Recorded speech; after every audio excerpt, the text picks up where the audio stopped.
지난주에 아브라함이 하나님의 말씀을 따라서 이제 그 머물던 하란 땅을 떠났다는 이야기를 우리들이 살펴보았습니다.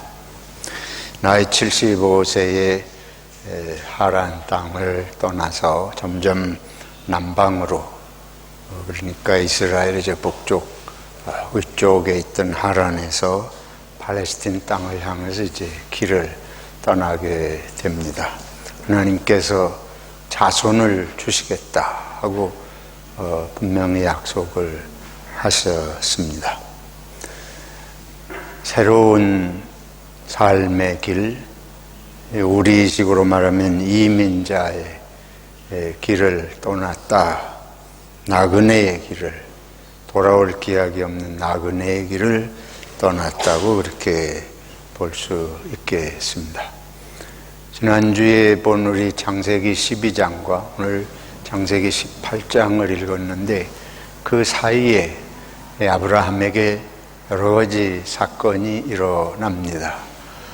이 12장과 18장 사이에 한 24, 5년의 세월이 흘렀다고 볼 수 있습니다.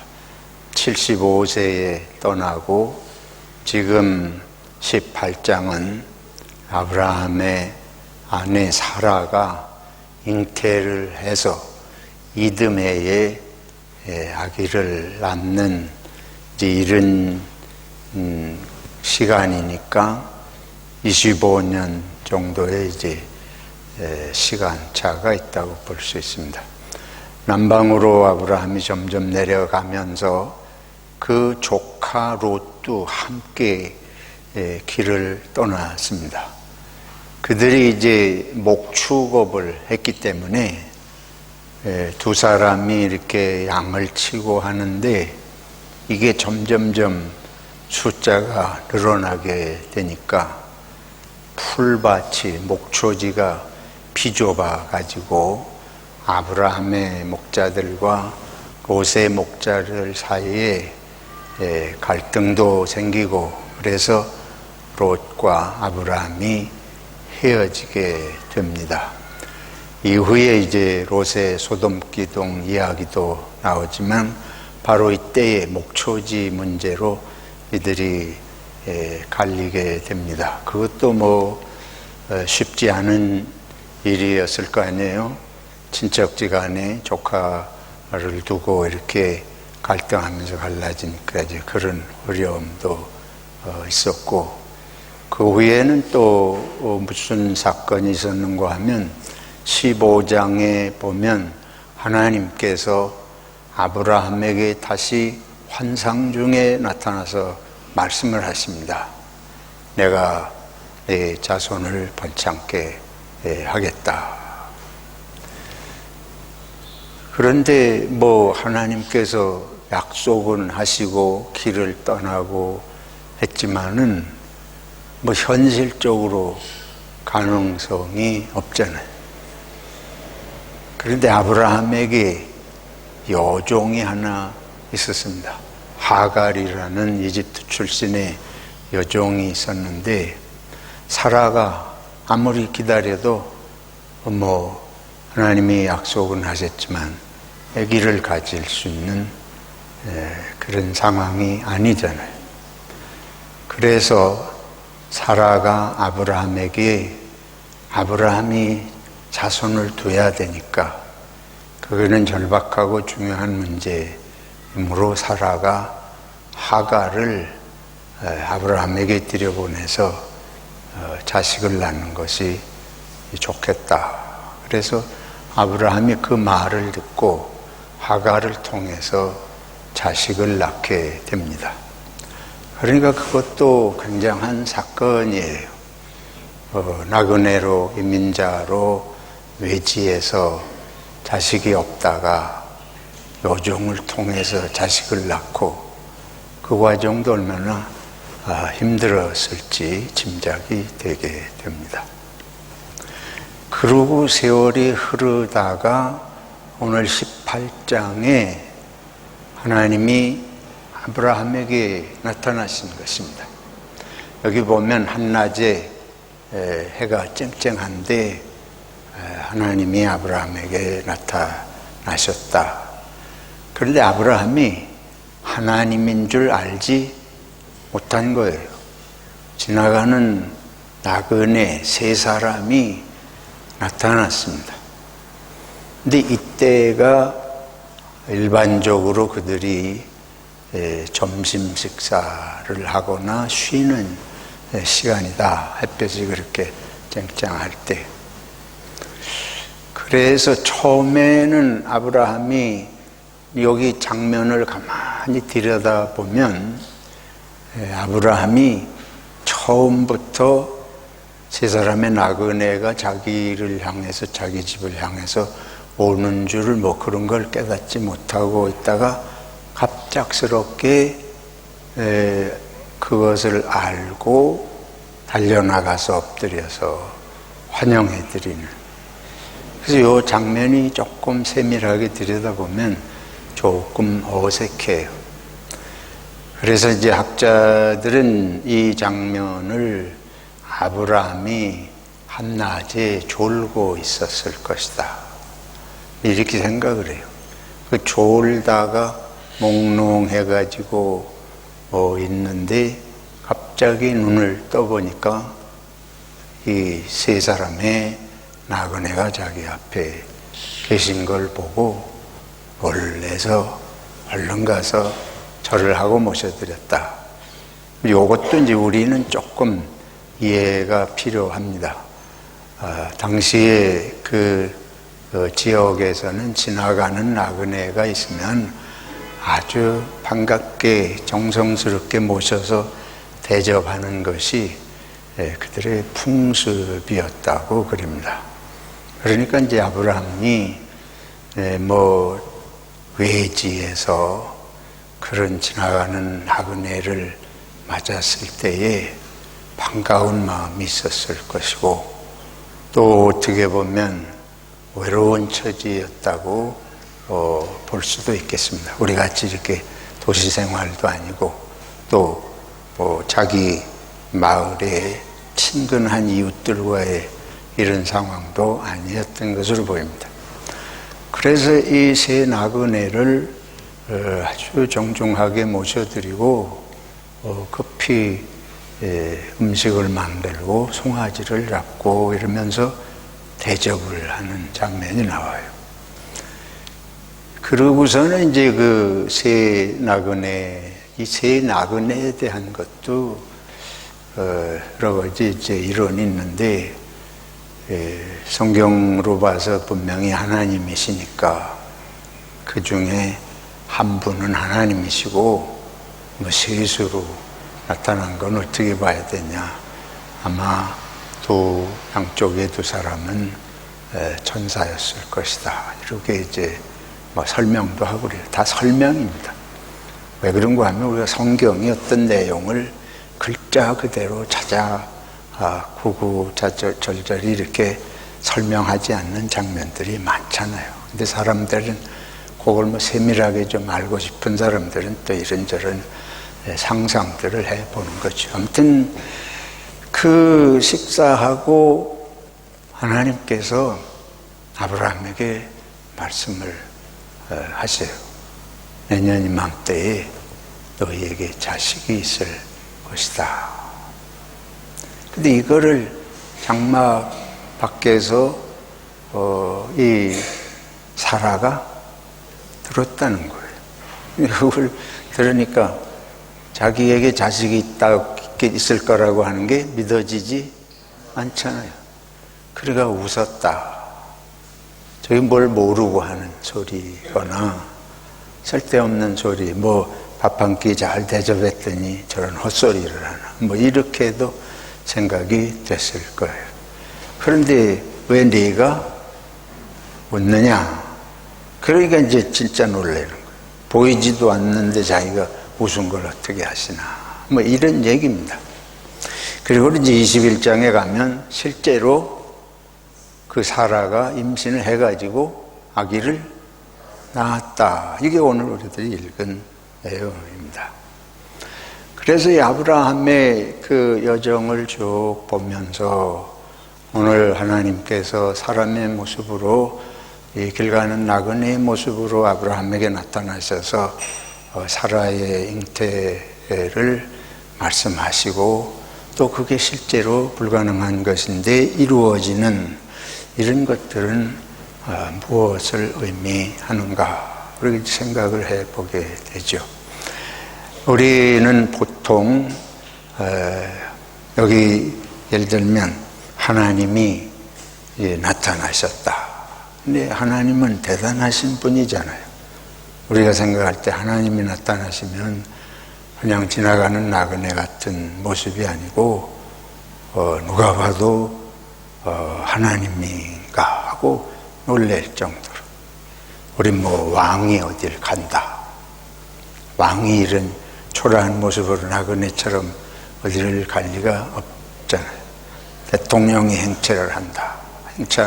그러면 방탄차를 타고 경호원들이 옆에서 호에서 뛰고 앞에 사이드카가 길을 만들어 놓고 뭐지 이런 식인데 이 하나님이 이 아브라함이 어떻게 보면 아주 초라한 삶이라고 볼 수 있습니다.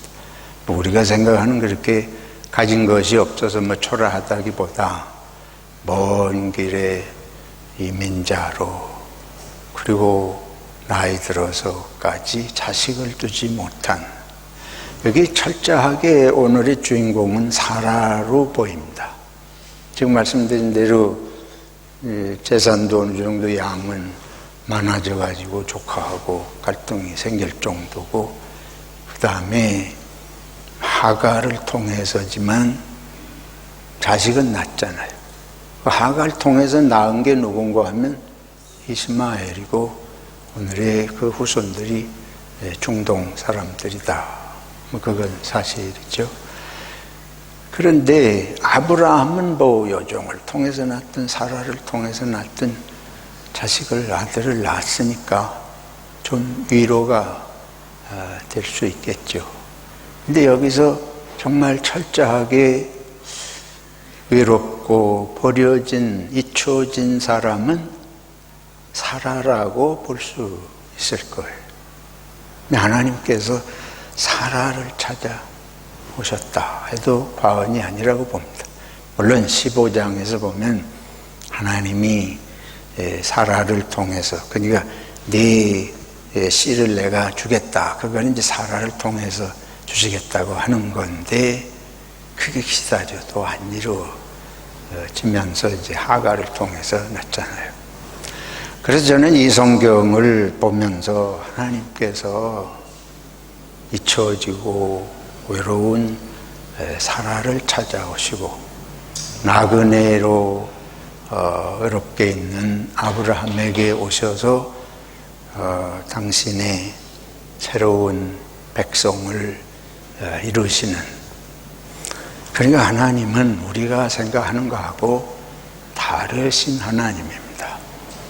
우리는 이 세상에서 이름도 내고 싶고 존재감도 있고 부자도 되고 뭐 우리가 생각하는 건 다 그런 건데 이 아브라함이 걸어온 길을 보면 본토 고향도 떠나고 아비 집도 떠나고 먼 길을 가면서 끝까지 자식 하나를 얻지 못해서 여러분 나이가 들면 자식이 없다고 하는 게 어떤 것인지 뭐 말로 표현하기 어려운 그런 것들입니다.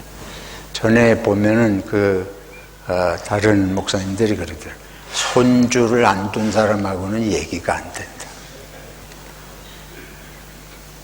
그런데 최근에 이제 제가 우리 사라 동에서 이제 손주가 났잖아요. 이제 불과 뭐 한두 달 됐는데 그 얘기를 듣고 다른 목사님이 만날 사진만 들여다보죠. 이러는데 자기가 겪은 얘기를 하는 거예요. 이렇게 지금 시대도 그런데 그 시대는 더 그랬을 것 같습니다. 하나님은 저와 여러분들의 우리 낮고 서글픈 삶을 살아가는 고국을 떠난 아무도 돌봐줄 사람이 없는 것 같은 이런 인민자들의 심정을 아시는 줄로 믿습니다. 소망이 없는 것 같은 사람을 찾아오셔서 소망을 주시고, 하나님이 주시는 소망은 무의미한 소망이 아니고 그 약속을 이루어 주시는 소망입니다. 오늘 우리 로마서 5장을 보았습니다. 로마서 5장에 우리들의 삶에 대해서 여러 가지 환난과 시련을 당하지만은 그런 것들을 통해서 우리들이 좌절하고 낙심해서는 안 된다. 우리의 소망은 하나님에게 있다.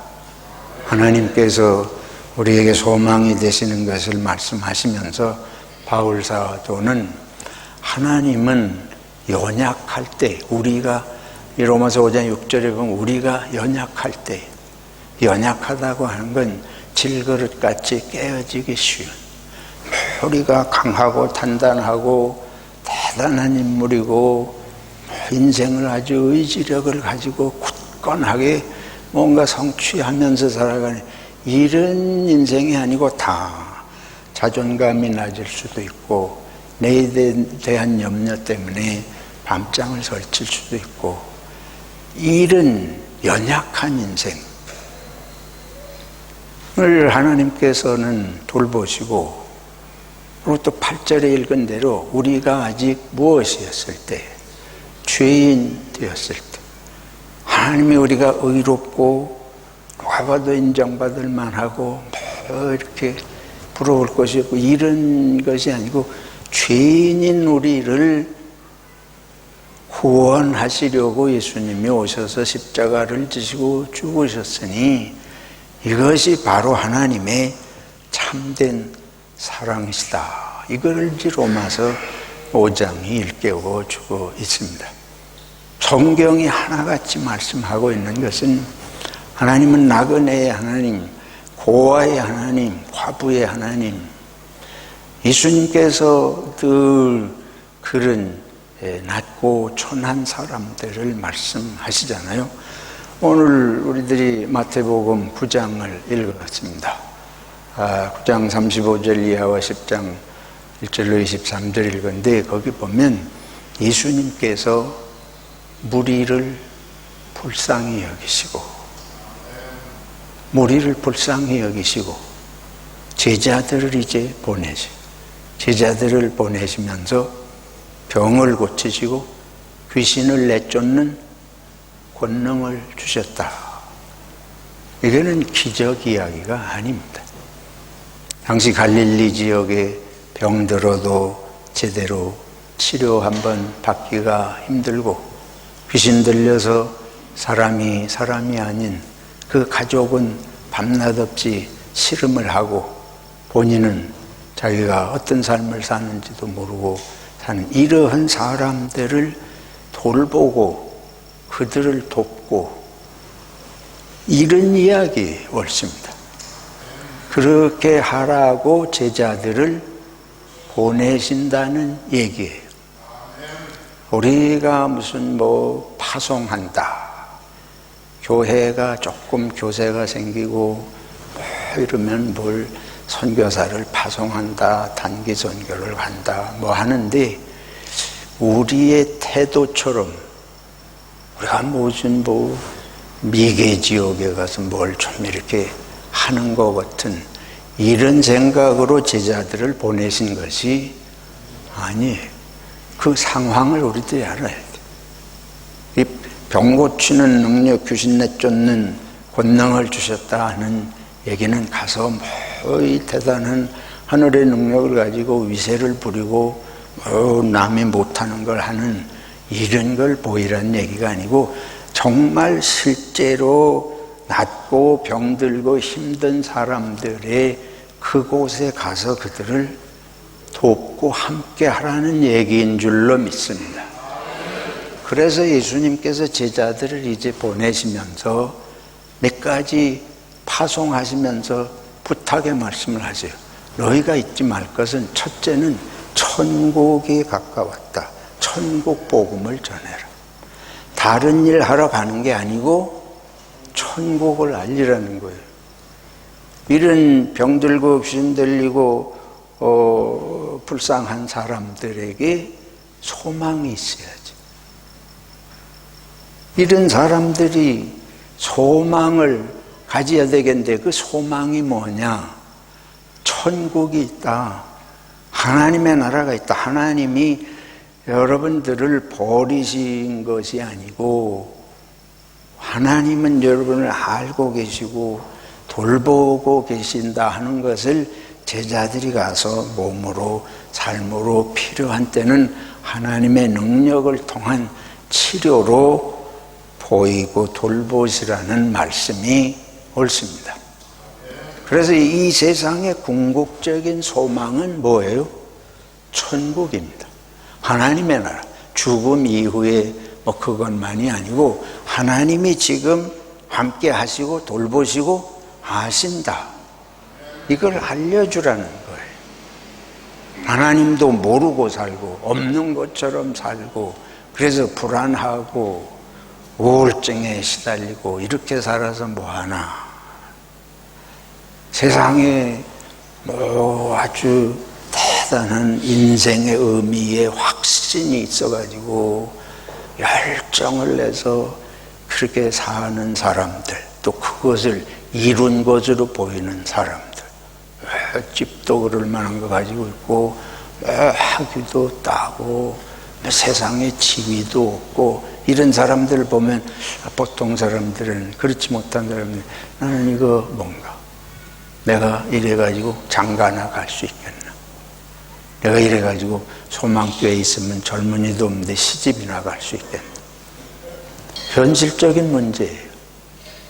머리로 조금 그래도 아가씨라도 있는데 가야 장가 가지 않겠나. 학교라도 좀 졸업장이라도 있고 직장이라도 잡아야 내가 결혼해서 가정이라도 꾸릴 수 있겠지. 이게 현실적인 얘기 아닙니까? 갈릴리의 사람들은 그런 상황에 있는 사람들입니다. 그들에게 갈 때의 소망은 하나님이 계시고 돌보시고 하신다. 그러면 뭐 하나님이 알고 돌보고 계시면 왜 이렇게 문제가, 내가 이렇게 언제까지 이렇게 살아야 돼? 그거에 대한 답이 사라의 이야기예요. 하나님이 아브라함에게 분명히 약속을 하셔서 되지도 않는 것 같은 약속을 하셔서 그걸 믿고 길을 떠났는데 세월이 아무리 가도 그 약속이 이루어질 기미가 보이지 않잖아요. 왜? 하나님께서 당장에 안 이루어 주시고 내가 지금도 이게 임신할 수 없는 나이도 되지만은 세월은 마냥 가고 있는데 무슨 하나님의 약속. 그래서 하가를 들여보낸 거 아니에요? 그런데도 하나님은 아브라함에게 오셔서 아니다.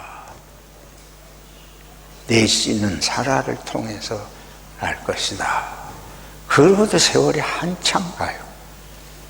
그래서 오늘 이 장막에 이 천막을 치고 이제 목축을 하는 이 아브라함을 찾아온 하나님, 그게 사라를 찾아오셨다고 제가 말씀드리고 그 사라가 웃는 걸 보시고 하나님은 책망은 아니라고 봅니다. 그거는 사라가 그럴 만한 걸 하나님이 모르시겠어요? 그렇지. 이 오랜 세월을 지나고 어떻게 믿겠어? 하나님이 약속하셨다 그래서 하나님이라고 무슨 재주가 있나? 하나님이 재주가 있어서 하실 수 있다면 그 약속한 게 언젠데 지금까지 안 이루어주고 계셔? 얼마를 더 기다려야 돼? 그런 거 아니에요. 우리 같으면 그럴 상황이라고도 볼 수 있는데, 그런데 하나님이 실제로 이루어 주셨습니다. 이것이 우리들의 기도와 소망에 대한 답인 줄로 믿습니다. 그런데 이제 제자들이 그 갈릴리의 그 참 불쌍한 사람들을 그들에게 보내시면서 이 하늘의 소망, 하나님의 나라의 복음을 전하는데 너희들이 갈 때에 몇 가지 당부를 한다. 첫째는 많은 걸 미리 준비하고 가지 마라. 입을 옷이 여러 개, 신발도 여러 개, 돈 떨어지면 어떡하나, 돈 같은 거 이런 거 준비하지 마라. 왜냐하면 두 가지입니다. 너희가 가는 그 지역의 사람들도 입을 것이 넉넉하고 먹을 거 사놓고 사는 사람들이 아니에요. 그런데 너희들이 가서 먹을 거 잔뜩 가지고 이런 거 저런 거 다 하고서 뭘 불쌍한 사람 이렇게 보듯이 그런 시각으로 하는 건 하나님의 나라가 그 하나님의 나라 그런 식으로 해가지고 할 일이 아니다. 그 다음에 중요한 것은 하나님의 일을 하라고 보내는데 누가 돌보실 것이다. 하나님이 돌보실 것을 믿고 가라는 거예요. 그러니까 많은 걸 미리 준비하고 완벽하게 준비해야 될 일이 아니에요. 근데 저도 반성을 해보는 건 오늘 우리 교회가 뭘 완벽하게 하려고 그래. 완벽하지 않으면 시작도 안 해. 언제 그거 완벽해가지고 시작할 거예요? 언제 다 배워가지고 할 거예요? 언제까지 지식을 다 배워서 지식 가지고 하는 거예요? 돈이 쌓였어야 그거 할 만큼 그래도 준비가 있어야 하지. 호주교회가 개척교회를 못합니다. 이 사람들은 개척교회 하려면 몇십만 불 쌓아놔야 시작을 해요. 우리 한국 사람들은 여기 와가지고 아무것도 없는데 시작하잖아요. 뭐가 옳고 그르고를 얘기하는 게 아니고 하나님을 믿고 하는 일은 하나님이 인도해 가시는 걸 가는 과정도 의지하며 가야 할 줄로 믿습니다. 우리 준비한 거 가지고 하나님이 일하시는 것이 아니고 하나님이 하나님의 일을 하신다. 그러면서 또 부탁하시는 것이 거기에 가가지고 어떤 합당한 집이 있으면 환영해드리는 집이 있으면 그 집에 들어가서 먹고 마시고 이 집 저 집 옮겨 다니지 말라. 그거는 뭐예요? 조금 하다가 안 되면 틀어져가지고 하고 여건이 더 나은 집, 더 잘 환영해 줄 집도 찾아다니고. 여기서 아주 근원적인 문제는 하나님의 복음을 전하고 불쌍한 그 하나님의 백성들을 돌보라고 가는 것이지 네 개인적인 사적인 이익을 위해서 가는 것이 아니다. 우리가 이것을 잊어버릴 때에 우리가 이 문제가 발생하는 거예요. 오늘 우리 교회들이 저를 비롯해서 우리들이 이걸 자꾸만 잊어버려. 우리가 왜 부르심을 받았나? 무엇 때문에 우리들이 하나님의 사람들이 되었는가? 기독교 신앙의 삶이라고 하는 것이 궁극적인 지향점이 무엇이고 현실적인 태도가 무엇인가? 이걸 자꾸 잊어버리잖아요. 그래서 주님께서 여기서 분명하게 말씀하시는 거죠. 하나님의 나라의 일을 함에 있어서 준비하는 것도 완벽해가지고 되는 것도 아니지만 가서 현실에 처해 있는 상황에서 거기서 좀 더 편안하고 문제가 없고 이런 거 찾아다녀가지고는 그런 세상은 없어요. 어디 가든지 문제가 있고 갈등도 있고 마음에 안 드는 상황도 항상 발생할 수 있습니다. 그래도 본질이 주어진 사명이 복음 전하는 것임을 알고 그걸 감당해 가야지. 조금 여건이 이러면 저쪽으로 가고 이 집으로 가고 그러면 뭐가 잊어버려져요? 사명을 감당할 수 없고 천국의 복음 전하는 일을 할 수가 없게 되잖아요. 이거는 뭐 전도자뿐만 아닙니다. 우리 모두가 그리스도인들이 신앙생활함에 있어서 초대교회는 어땠습니까? 거기 뭐 많은 사람도 있었을 테고 재산이 적은 사람도 있었을 테고 뭐 별 사람이 여건이 다 달랐겠지만 일단 다 내놓고 함께 살았다고 하는 게 뭘 해요? 함께 살아가고 함께 극복해가는 그게 교회의 본질인 줄로 믿습니다. 이민교회가 제 자신부터 돌아보면서 우리 교회가 분열하고 맨날 뭐 여기 그러잖아요. 이 음식점 새로 생기면 한 2달은 그냥 막 몰려들어요.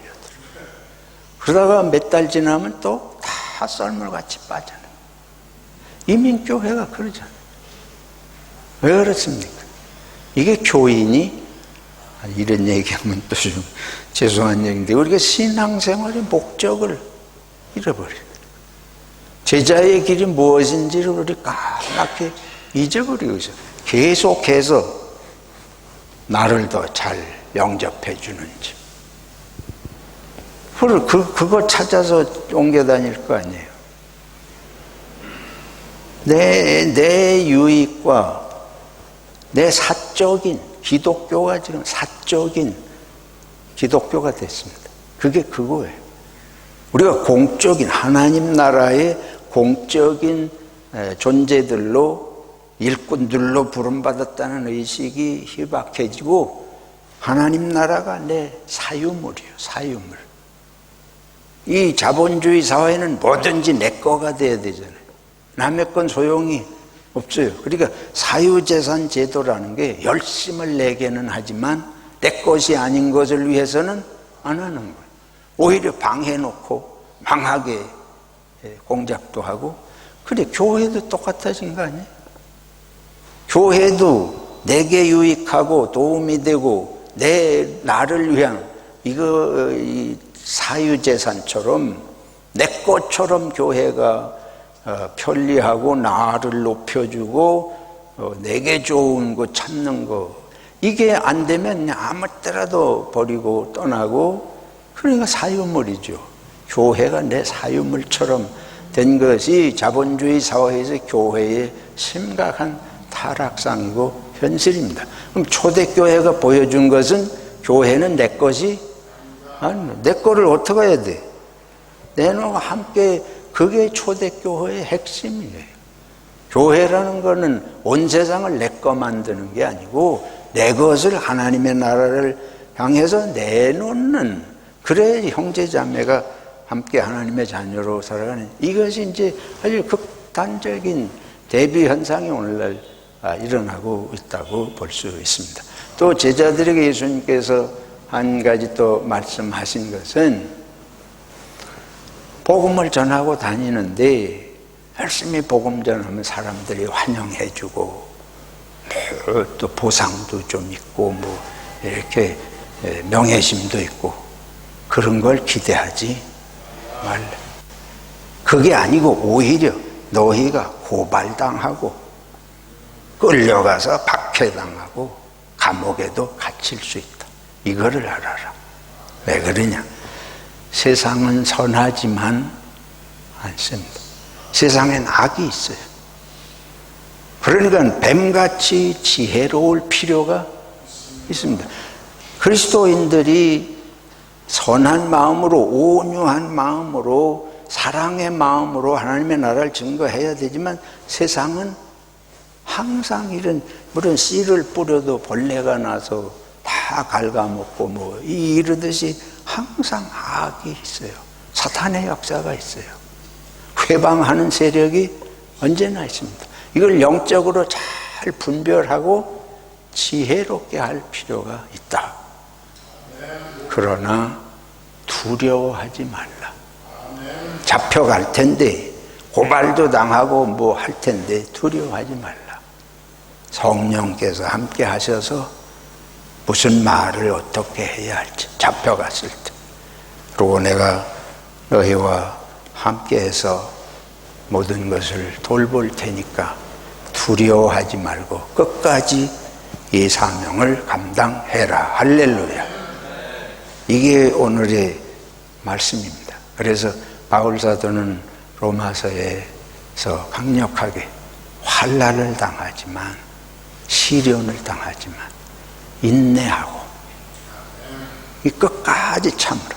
오늘 이 마태복음에서도 예수님이 말씀하세요. 제자들에게 인내하라. 끝까지 인내하면서 가야, 그래야 사라에게 자식 주시듯이 우리가 믿을 수 없는 상황까지라도 하나님이 끝까지 함께 하시는 걸 믿고 인내하고 끝까지 가면 열매를 맺힐 줄로 믿습니다. 여러분 낙심하지 마시기 바랍니다. 흔들리지 마시고, 그리고 주위에 흔들리는 사람이 있다고 같이 흔들리지 마시고 그 사람들을 어떻게 해줘야 되겠죠? 붙들어줘요. 흔들리지 마시오. 우리가 부안해동할 일이 아니고 약해지는 것 같다고. 오늘 기독교 위기의 시대이지만은 약해질 것이 아니고 우리가 더 강하고 굳센 마음으로. 제가 감사하는 것은 우리 이제 창립 40주년 됐습니다만은 여러분들이 마음을 굳게 가지시고 흔들리지 않으신 분들만 여기 계십니다. 그래서 저는 하나님께 감사해요. 부족하기 때문에 죄송한 것도 많지만, 그러나 하나님께서는 사라에게 결국은 약속을 이루게 하시고 제자들을 끝까지 그들과 함께 하도록 보내시면서 함께 하시겠다고 하신 것처럼 여러분의 삶에 내 인생이 이렇게 초라한 교회에서 초라한 이민자로 살다 가나, 이게 다 그런 생각에 빠질 필요가 없어요. 지금 말씀드린 대로 아브라함은 그 갈대아 우르라, 당시의 갈대아 우르가 번성한 도시예요. 말 다 떠나가지고 아버지 때부터 떠나서 하란 땅에서 떠나고 나그네로 있는 그에게 약속의 희망이 세월이 가도 안 보이는 그에게 나타나셔서 하나님의 뜻을 이루어 가시듯이 여러분과 여러분의 후손을 통해서 하나님은 부르신 뜻을 이루실 줄로 믿습니다. 기도하겠습니다. 하나님 아버지, 우리를 부르신 주님은 우리를 사랑하시고 우리와 늘 함께 하실 줄로 믿습니다. 성령님께서 우리가 낙심하지 않도록 언제나 붙들어 주시고 끝까지 말씀을 의지하여 인내로 결실하도록 도와주시옵소서. 예수님의 이름으로 기도하옵나이다. 아멘.